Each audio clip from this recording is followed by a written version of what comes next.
اللہ نے بدر کا ذکر فرمایا ہے. فرمایا وَلَقَدْ نَصَرَكُمُ اللَّهُ بِبَدْرٍ وَأَنْتُمْ أَذِلَّةٌ. فرمایا تحقیق ہم نے بدر میں تمہاری مدد کی حالانکہ تم تو کمزور تھے. ہم نے بدر میں تمہاری مدد کی، تم تو کمزور تھے. میدان بدر کے اندر اللہ تبارک و تعالی نے مدد فرمائی، نصرت فرمائی مسلمانوں کی، اور ایسی کامیابی دی کہ پورا کفر جو اس وقت موجود تھا وہ کانپنے لگا کہ مسلمانوں کے پاس اتنی قوت کہاں سے آ گئی، اتنی طاقت کہ یہ کس طرح مالک ہوئے.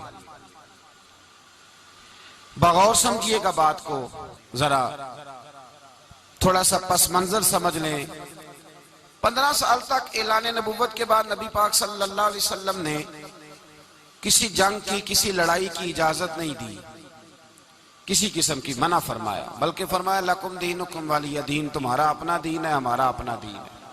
منع کر دیا گیا. مسلمان ہجرت کر کے آ گئے مکہ سے مدینہ، لیکن یہاں بھی قریش مکہ اور کفار مکہ نے عالم اسلام کو، مسلمانوں کو، نبی پاک صلی اللہ علیہ وسلم کو سکون سے بیٹھنے نہیں دیا، پریشان کرتے رہتے تھے. اور اس پریشانیوں میں سے ایک بڑی پریشانی، جب تک آپ بات کے پس منظر کو نہیں سمجھیں گے آپ کو اصل مضمون سمجھ میں نہیں آئے گا. پریشان کرتے تھے مسلمانوں کو، مدینے آ کر پریشان کرتے. دنیا کا ایک مزاج ہے، جو آدمی اپنا دروازہ بند کر لیتا ہے لوگ اسے بزدل سمجھتے ہیں، حالانکہ بزدل اور صلح پسند میں فرق ہوتا ہے. بزدل اور ہوتا ہے، صلح پسند. کچھ لوگ صلح پسند ہوتے ہیں، لوگ انہیں بزدل کا طعنہ دیتے ہیں. تو جو آدمی دروازہ بند کر لیتا ہے نا، یا تھوڑا سا احتیاط کرتا ہے، تو لوگ سمجھتے ہیں کہ یہ بزدل ہے، کمزور ہے، میں نے ڈانٹا ہے تو بھاگ گیا ہے. حالانکہ ایسا نہیں ہوتا، وہ شخص صلح پسند ہوتا ہے. میرے رسول کریم سید عالم صلی اللہ علیہ وسلم کی ذات صلح پسند ہے. حضور علیہ السلام نے صلح کو اہمیت دی ہے، اور وَصُلْحُ خیر، صلح بہتر ہے. انہی لفظوں کے ساتھ محبوب نے ہمیں تعلیم ارشاد فرمائی ہے، صلح کو درجہ دیا ہے. تو 15 سال تک کوئی لڑائی نہیں لڑی. اب انہوں نے سمجھا شاید مسلمان بزدل ہیں، یہ تو تلوار ہی نہیں اٹھاتے، یہ تو شاید جانتے ہی نہیں اس فن کو، ان کو تو خبر ہی نہیں. یہ کیا کرتے کہ مسلمانوں کو مدینے آ کے تنگ کرتے، گھر تک آ جاتے. مکے کے قریش مدینے کے قریب آ کے مسلمانوں کو لوٹ کے لے جاتے. کئی دفعہ ایسا ہوا کہ انہوں نے آ کر کے یہاں سے بکریاں، اونٹ اور کئی اور چیزیں چوری کر کے لے گئے. مسلمان پریشان رہنے لگے. اللہ پاک نے طاقت دے دی، قوت دے دی مسلمانوں کو. حضرت عمر فاروق جیسے لوگ کلمہ پڑھ گئے، حضرت امیر حمزہ جیسے لوگ آ گئے، حضرت ابو عبیدہ بن جراح جیسے لوگ آ گئے، حضرت سیدنا سعد بن ابی وقاص جیسے دلیر اللہ نے عالم اسلام کو عطا فرمائے. قوت آ گئی. حرِّضِ المؤمنین علی القتال، محبوب اب تیار کرے مومنوں کو لڑائی کے لیے. ایک قافلہ آ رہا تھا، ابو سفیان مال لے کے ایک سفر پہ نکلا ہوا تھا. اس میں قریش کے سارے لوگوں کا مال تھا. اس زمانے میں بھی پارٹنر بن کے کاروبار ہوتا تھا. سارے مکے والے ایک بندے کوئی مال دے کے بھیج دیتے تھے، میرا بھی بیچ آنا، میرا بھی بیچ آنا. وہ سال کے بعد ایک ہی جاتا تھا. سارے جا کے عرب کے جاہل معاشرے کے اندر بھی دھوکہ کرنا اور جھوٹ بولنا عیب سمجھا جاتا تھا. لوگ کسی کے پیسے پر نظر نہیں رکھتے. یہاں معاذ اللہ لوگ کلمہ پڑھ کے اس بات کا خیال نہیں رکھتے کہ مال کس کا ہے اور ہم کس طرح سے اسے استعمال کرنا ہے. تو ابو سفیان سب کا مال لے کے نکلے. جب یہ مدینے کے واپس آ رہے تھے نا، شام سے ہجرت کر کے مدینے کے پاس سے گزرنے لگے، تو اللہ کے رسول سید عالم علیہ السلام نے مسلمانوں سے کہا کہ چلو ہم بھی ان کا ایک قافلہ روک لیں، انہیں احساس دلائیں کہ تم ہمارے ساتھ زیادتی کرتے ہو تو بازو میں ہمارے بھی قوت ہے. اس ارادے کے ساتھ حضور نکلے. ابو سفیان بڑے تیز آدمی تھے، کسی نے خبر کر دی کہ وہ تو آ رہے ہیں تیرا قافلہ روکنے کے لیے. اب حضور سید عالم جب چلے مدینہ منورہ سے تو 313 لوگ حضور کے ساتھ تھے. کتنے جی؟ بولیے. 313. تحقیق یہ ہے کہ 312 تھے. حضرت عثمان غنی کو شامل کیا گیا بدریوں میں، لیکن حضور انہیں چھوڑ گئے تھے، اس لیے کہ ان کی زوجہ اور نبی پاک کی پیاری صاحبزادی بڑی علیل تھی. فرمایا تو میری بیٹی کے لیے رہ جا. تو 313 لوگ حضور لے کے نکلے. 6 زرہیں، 8 تلواریں، چند گھوڑے. خود رسول پاک صلی اللہ علیہ وسلم جس گھوڑے پہ تھے، گھوڑا ایک تھا، سواریاں 3 تھی. حضرت مولا علی بھی تھے، جناب زید بھی تھے، نبی پاک بھی تھے. فرمایا کبھی تو بیٹھے گا، کبھی علی بیٹھیں گے، کبھی زید بیٹھیں گے، کبھی میں بیٹھوں گا. جب حضور کی پیدل چلنے کی باری آتی تو حضرت زید عرض کرتے حضور نہیں آپ بیٹھ جائیں میں پیدل چلتا ہوں. حضرت علی کہتے حضور آپ بیٹھ جائیں میں پیدل چلتا ہوں. تو حضور فرماتے تمہیں ثواب کی زیادہ ضرورت ہے، مجھے بھی تو ضرورت ہے نا. تو رسول کائنات سید عالم صلی اللہ علیہ وسلم بھی پیدل چلتے. یہ تھوڑا سا سامان لے کے نکلے. ابو سفیان کو اطلاع ہو گئی کہ وہ تو آ رہے ہیں. ابو سفیان نے ایک آدمی کو دوڑایا. اس زمانے میں جب کوئی بری خبر دینی ہوتی تھی تو وہ آدمی اپنے کان میں سوراخ کرتا تھا، لہو نکال لیتا تھا. وہ جس آدمی کو بھیجا اس نے اپنے کانوں سے لہو نکالا، اپنے اونٹ کے کان کاٹ ڈالے، چیخے مارنے لگا مکے والوں دوڑو، مسلمانوں نے تمہارا قافلہ لوٹ لیا ہے، بھاگو. اب وہ تو پہلے دلیر تھے کہ یہ ہم سے چھپتے پھرتے ہیں شاید معاذ اللہ. انہوں نے کیا کیا کہ 1000 کا لشکر، ہر آدمی کے پاس گھوڑا، ہر آدمی کے پاس تلوار، نیزہ، سارے عتبہ، عتیبہ، شیبہ، ابو البختری، امیہ بن خلف، ابو جہل، سارے اکٹھے ہو کے آئے اور نکلے میدان بدر کی جانب. ادھر ابو سفیان اس آدمی کو بھیج کے تو دریا کے رستہ ہی بدل گیا، مدینے کے رستے آیا ہی نہیں، خود بچ گیا. اور جب بچ کے نکلا نا تو اس نے ایک آدمی بھیجا کہ قافلہ محفوظ ہو گیا ہے، تم لوگ فکر نہ کرو. اس نے جا کے پیغام دیا ابو جہل کو کہ ابو سفیان کہتا میں بچ گیا ہوں، مجھے کوئی خطرہ نہیں، اب تم لوگ کسی قسم کی تکلیف نہ کرو، تکلف نہ کرو، واپس چلے جاؤ.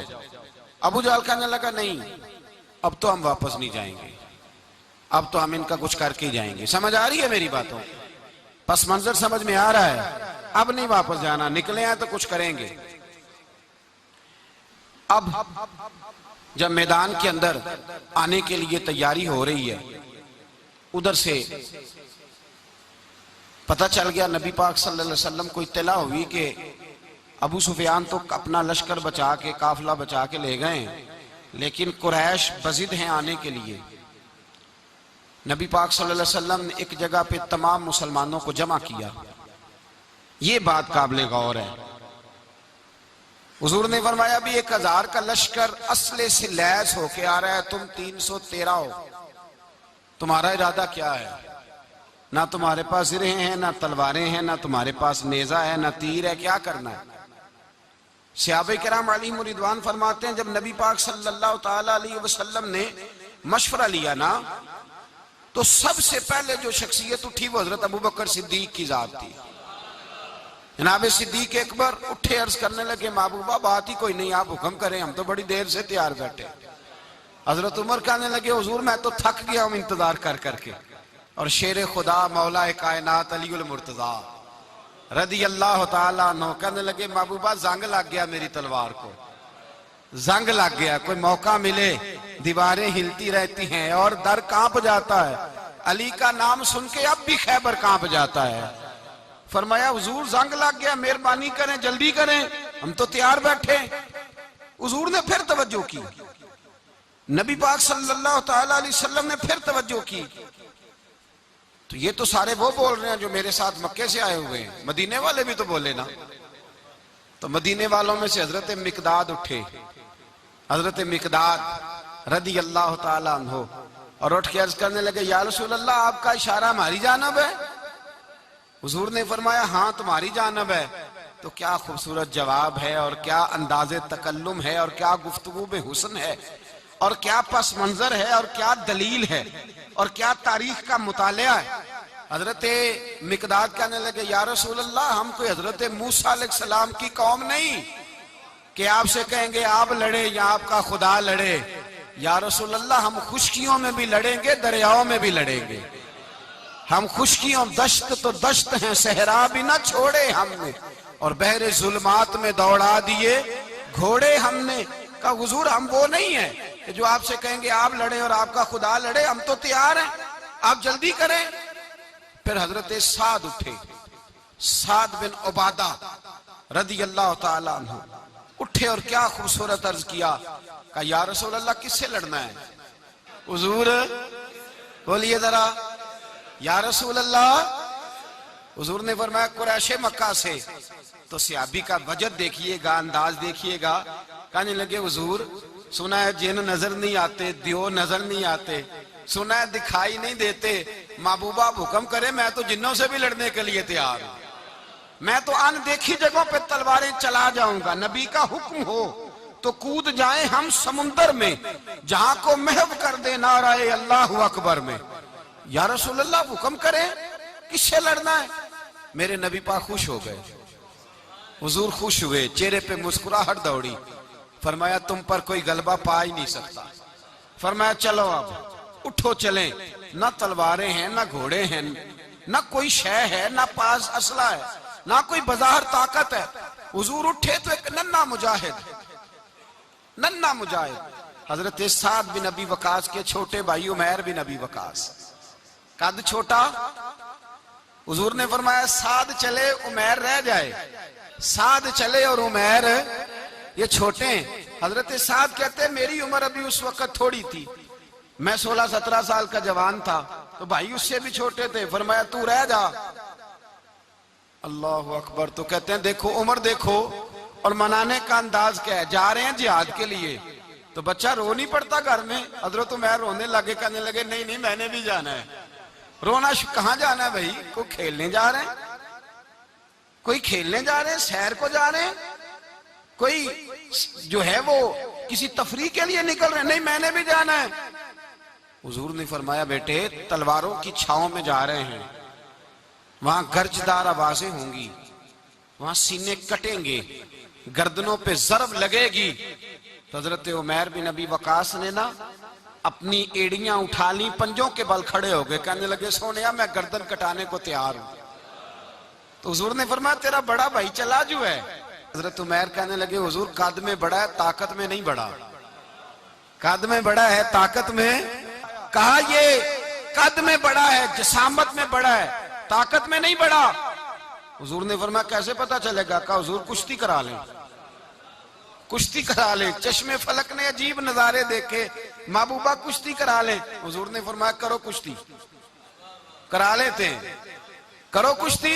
کشتی شروع ہوئی تو سبحان اللہ کیسی عجیب اور منفرد کشتی ہے۔ حضرت سعد بن ابی وقاص رضی اللہ تعالیٰ عنہ کہتے ہیں میرا بھائی پہلوان کشتی سے پہلے گلے ملتے ہیں نا، تو کہتے ہیں گلے ملنے آئے تو حضرت عمیر میرے کان میں کہنے لگے تیرا تو نمبر لگ ہی گیا ہے، اور محبوب جسے قبول کر لے پھر اسے درگزر، اسے رد نہیں کرتے، تیرا تو لگ گیا ہے، تو یار چل تھوڑی دیر کے لیے گر جا، بھائی جو ہوا چل تھوڑی دیر کے لیے گر جا، میں بھی سلیکٹ ہو جاؤں گا، تیرا کیا بگڑے گا؟ قربان جائیں امام زرقانی کہتے ہیں نبی پاک کی آنکھوں میں آنسو آ گئے، حضور نے بات سنی تو رو پڑے، فرمایا ہم پر بھی کوئی غلبہ پا سکتا ہے؟ جس قوم کے 14 سال کے بچے لڑنے کو تیار ہوں انہیں کوئی گرا سکتا ہے؟ تو فضائے بدر پیدا کر، فرشتے تیری نصرت کو اتر سکتے ہیں گردوں سے، کتار اندر کتار۔ اب بھی تھوڑی دیر کے لیے بھائی آپس میں لڑے، گتھم گتھا ہوئے، پھر بڑا گر گیا، چھوٹا پشت سینے پہ سوار ہو گیا۔ میرے رسول پاک نے فرمایا چلو بھئی تمہارا دونوں کا جانا ہی مقبول ہو گیا ہے، چلو۔ یہ انداز تھا نہتے 313 بشر شوق شہادت میں، نہتے اس کو کہتے ہیں جس کے پاس اسلحہ نہ ہو، نہتے 313 بشر شوق شہادت میں نکل آئے تھے میدان میں محمد کی قیادت میں، نہ تیگ و تیر پہ تکیا، نہ خنجر پر نہ بھالے پر، بھروسہ ہے تو ایک سادی سی کالی کملی والے پر، بھروسہ ہے تو ایک سادی سی کالی، زیادہ مہنگی بھی نہیں، سادی سی کالی کملی والے پر، بھروسہ ہے تو ایک سادی سی کالی کملی والے پر میرے مصطفیٰ کریم علیہ السلام کا لشکر میدان کی جانب، ادھر کفار جوش و خروش سے طے پایا رستے میں۔ ابو جہل نے کہا کہ روز ایک سردار اونٹ ذبح کرے گا، گانے گانے والی عورتیں گانے گائیں گی، بدر کی فضا دیکھ لیں، گانے والی گانے گائیں گی، روز ایک اونٹ ذبح ہوگا، شراب کے دور چلیں گے معاذ اللہ، اور مسلمانوں کے خلاف جوش پیدا کیا جائے گا۔ ادھر کھانے کے لیے شے کوئی نہیں، کوئی طاقت نہیں، تو یہاں کیا ہوگا؟ میرے حبیب نے فرمایا راتوں کو سجدے کریں گے، دن کو اٹھ کے اللہ اکبر کے نعرے لگائیں گے۔ یہاں عبادتیں ہیں، ریاضتیں۔ میرے رسول کریم سید عالم صلی اللہ تعالی علیہ وآلہ وسلم سے پہلے کفار پہنچ گئے، انہوں نے پہنچ کر بدر کے میدان میں قبضہ کیا، جہاں کنویں تھے سب پہ قبضہ کر لیا، جو زمین خشک تھی ریتلی تھی وہ چھوڑ دی، اور جو زمین ہموار تھی اس پہ قبضہ کر لیا۔ جب نبی پاک صلی اللہ علیہ وسلم تشریف لے کر کے گئے تو ریتلی زمین تپتی ہوئے صحرا، 17 رمضان کا دن، صحابہ نے روزے رکھے ہوئے صحابہ نے کیا کیا ہوا ہے؟ کیا کرنے گئے ہیں؟ پکی گل لے تو یہ بولے تھوڑے ہو نا، میں کہ شاید کچھ حق ہوئے۔ کیا کرنے گئے تھے؟ روزہ رکھ کے۔ اللہ خیر ہی کرے۔ ہمارے ہاں تو روز نیا بہانہ آتا ہے، کہتے میں کام تے جانا، میرا تو نہیں نہ بنتا، روز نیا بہانہ ہے، کہتے نہیں میں تو مزدور آدمی ہوں۔ کس طرح کی بات کرتے ہو؟ اللہ نے فرض کیا ہے تو اس کا مطلب ہے کہ گزارا ہو سکتا ہے، چل سکتا ہے، تبھی تو فرض کیا ہے۔ حضور نے فرمایا روزے کھول دو بھائی، پر کون کھولے؟ کوئی نہیں تیار۔ اب اللہ کے رسول نے خود گھوڑے کے اوپر بیٹھ کر کھجور کھائی دوپہر کے وقت، جب حضور نے کھولا تو تب سب نے کھولا۔ 17 رمضان نبی پاک صلی اللہ علیہ وسلم کے آنے سے پہلے انہوں نے کنووں پہ بھی قبضہ کر لیا، ہموار زمین، حضور آئے تو ریتلی زمین ملی، وہیں صحابہ نے ڈیرے لگائے۔ اب پانی کوئی نہیں، کوئی شے نہیں، تپتا ہوا صحرا، اوپر سے سورج گرمی برسا رہا ہے۔ حفیظ جلندری کہتے ہیں کہ زمین دعا مانگنے لگ گئی، زمین دعا مانگنے لگی، زمین کہنے لگی خدا بندہ مہربانی فرما، تیرے رسول آئے ہیں تو اب ذرا مجھے ٹھنڈا نہیں کر دیتا۔ حفیظ جلندری کا نظریہ ہے، وہ کہتے ہیں زمین دعا مانگنے لگی، زمین کہنے لگی مولا تیرے حبیب کے قدم جب میری اس خاک پہ آئے، الہی حکم دے سورج کو اب نہ آگ برسائے۔ زمین کہتی ہے تیرے حبیب کے قدم جب میری اس خاک پہ آئے، الہی حکم دے سورج کو اب نہ آگ برسائے۔ میرے دامن سے گر ان کو ہوائے گرم آئے گی تو مجھ کو رحمت للعالمین سے شرم آئے گی۔ میرے دامن سے گر ان کو ہوائے گرم آئے گی تو مجھ کو رحمت للعالمین سے، زمین کہنے لگی مجھے شرم آئے گی کہ محبوب آئے ہیں اور میں یا اللہ مہربانی کر۔ حفیظ جلندری ویسے تو حضور کی دعا، صحابہ کی دعا، سب کی بات ہے، وہ کہتے ہیں زمین نے دعا مانگی، جب دعا مانگی تو اللہ نے بارش عطا کر دی۔ حضور نے فرمایا لو بھی حوض بنا لو، پانی بھر لو۔ صحابہ کہتے ہیں چھوٹے چھوٹے حوض بنا لیے، پانی ہم نے ان کے اندر جمع کر لیا، جانوروں کو پلایا، خود بھی ہم نے وہ پانی رکھا وضو کے لیے، غسل کے لیے۔ فرماتے ہیں اب ریتلی زمین تھی تو سمجھ لیں بارش پڑنے سے پکی ہو گئی، ان کی جانب کیچڑ ہو گیا، پانی ختم ہو گیا، کافروں کی طرف ختم ہو گیا۔ یہاں حالات اس طرح کے ہیں کہ یہاں پانی جمع ہے، وہاں ختم ہوا، اور تاریخ کا عجیب حوالہ دیکھیں، حضور کو شہید کرنے آئے 2 کافر رات کو چپکے سے اس حوض سے پانی پی رہے تھے جو مسلمانوں کا حوض ہے۔ ایک صحابی کہنے لگے حضور کافر پانی پی رہے ہمارے حوض سے، ماروں؟ حضور نے فرمایا نہیں، کافر ہوئے تو کیا ہوا، مخلوق تو ہے نا اللہ کی، پینے دو، پینے دو، ہمارے دروازہ رحمت سے کوئی خالی جا سکتا؟ ایسا کی تیری خیر تیرے میں کدے کی خیر، ایسی پلا کہ جس کا نشہ عمر بھر رہے، اور پلا کے گرانا تو سب کو آتا ہے، مزہ تو تب ہے کہ گرتوں کو تھام لے ساکی۔ کہا نہیں، پینے دو انہیں۔ میرے رسول کریم سید عالم صلی اللہ علیہ وسلم نے میدان بدر میں پڑاؤ کیا، کافر ساری رات دندناتے رہے، شور کرتے رہے۔ جاسوسی کا ایک معیار ہوتا تھا، اب تو فوجوں کی وردی ہوتی ہے، پہچانے جاتے ہیں فوجی، کس ملک کے ہیں، کس علاقے کے ہیں، کس جگہ سے ان کا تعلق ہے۔ اس زمانے میں کوئی وردی نہیں ہوتی تھی، ہر قبیلے کا آدمی ہوتا تھا تو لوگ گھس جاتے تھے، جاسوسی آسان ہوتی۔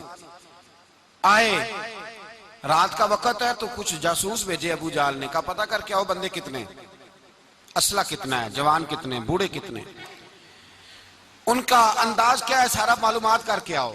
کفر کی جو معلومات ہیں اس پر ذرا غور کریں۔ اب وہ شخص آیا، جا کے ابو جہل سے کہنے لگا 313 ہیں، 6 زرہیں اور 8 تلواریں، کوئی کھانے پینے کا سامان نہیں، اور کچھ بچے بھی ہیں، کچھ بوڑھے بھی ہیں، عمیر بن ابی وقاص بھی ہیں، ابو عبیدہ بن جراح جیسے بوڑھے بھی ہیں، کچھ لمبا چوڑا انتظام کوئی نہیں۔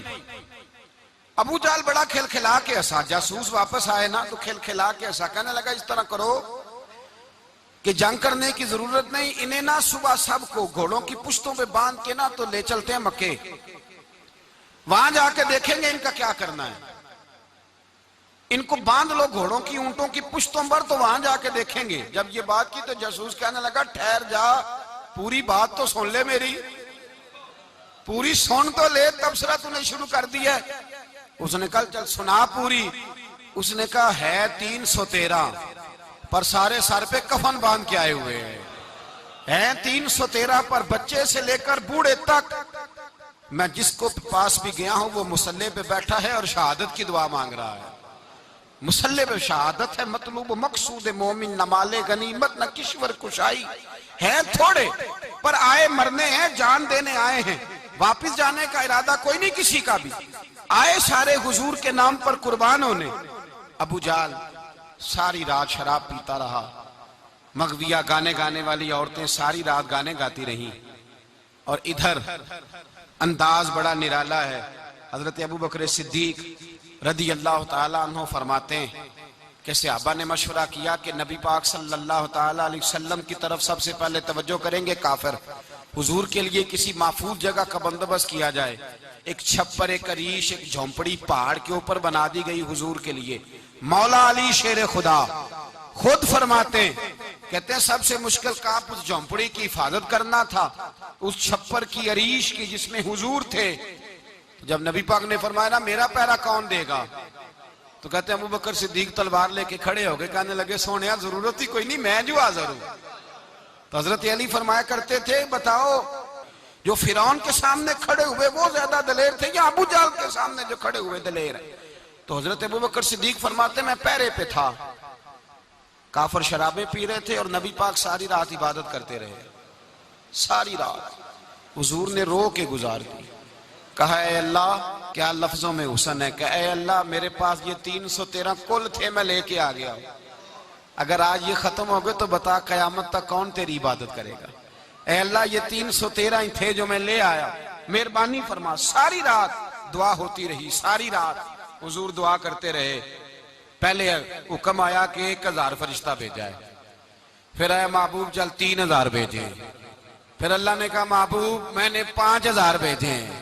حضرت علامہ ہزاروی کہا کرتے تھے کہ نہیں، رب کریم نے فرمایا 5000 بھیجے ہیں، تو محبوب نے کہا نہیں مولا اس طرح نہیں، نیرے فرشتے نہ بھیج، تیرا وعدہ تھا میں بھی آؤں گا، تیرا وعدہ تھا میں بھی آؤں گا۔ اور وہ اپنے انداز میں فرمایا کرتے تھے سانو کل کے وچ میدان بدر تے آپوں بہ رہے ہیں یار کنارے تے تیرا وعدہ تھا میں بھی آؤں گا۔ تو پھر حکم ہوا قرآن میں انی معکم، محبوب میں بھی تیرے ساتھ ہی ہوں، محبوب میں بھی تیرے، خدا خود میر مجلس بود، سارے بولیے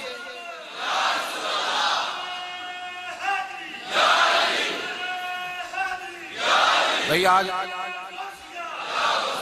تو دن ہے نا نعرے لگانے کا، یوم البدر منا رہے ہیں، تو آج تو ٹھنڈا ٹھنڈا نعرہ نہ لگائیں، میں نے اپیل کی تھی کہ نعرہ تحقیق بھی لگایا کریں۔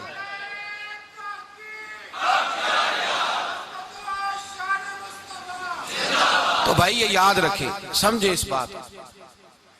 فرمایا حضرت ابو بکر صدیق فرماتے ہیں پہلے 1000 پھر 3000 پھر 5000 فرشتے آئے، اور جو